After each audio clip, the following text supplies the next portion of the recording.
আসসালামু আলাইকুম প্রিয় বন্ধুরা, আমি এই মুহূর্তে আছি একটি ফলের আড়তে। আপনাদেরকে দেখানোর চেষ্টা করব এই যে হিট দেওয়ার জন্য এখানে একটা বিশেষ রুম আছে। এখানে ফলমূল হিট দেওয়া হয়, প্রাকৃতিক উপায়ে পাকানো হয়। তো আমি কথা বলে আপনাদেরকে জানানোর চেষ্টা করছি। আসসালামু আলাইকুম কাকা। ওয়ালাইকুম আসসালাম, ভালো আছেন? জি আলহামদুলিল্লাহ ভালো আছি। এটা কিসের রুম? এটা আপনার তুন্দুল বলে। তুন্দুল রুম, মানে বেল আপনার সবেদা, মানে অনেক সময় কলা মলা অনেক সময়। এই রুমটার কাজ কি? মানে এটা ফল পাকানির। এটা ফল পাকানোর জন্য না? সব রকম ফলই কি এখানে পাকানো হয়? হ্যাঁ, কলা।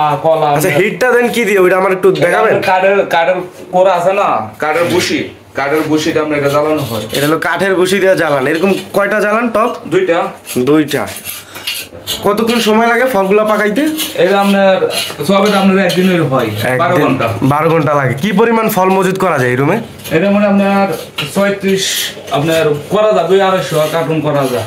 250 কার্টুন। এখানে কি ফল আছে এখন? এটা শুধু সবেদা আছে। শুধু সবেদা ফল। এখানে কয় কার্টুন আছে ধারণা আছে?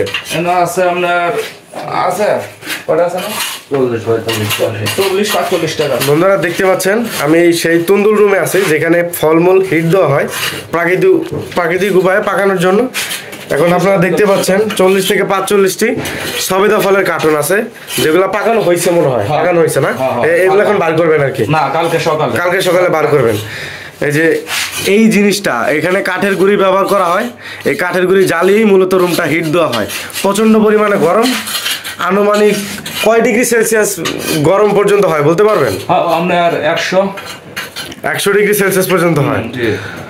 আচ্ছা, তো বন্ধুরা আপনারা দেখতে পাইলেন এই যে ফল পাকানোর যে তুন্দুল রুম, সেটা আপনাকে আমি একটু দেখাইলাম।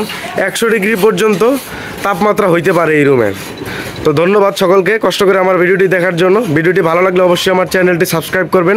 ফেসবুক থেকে দেখলে আমার পেজটি অবশ্যই ফলো দিবেন। ধন্যবাদ সকলকে।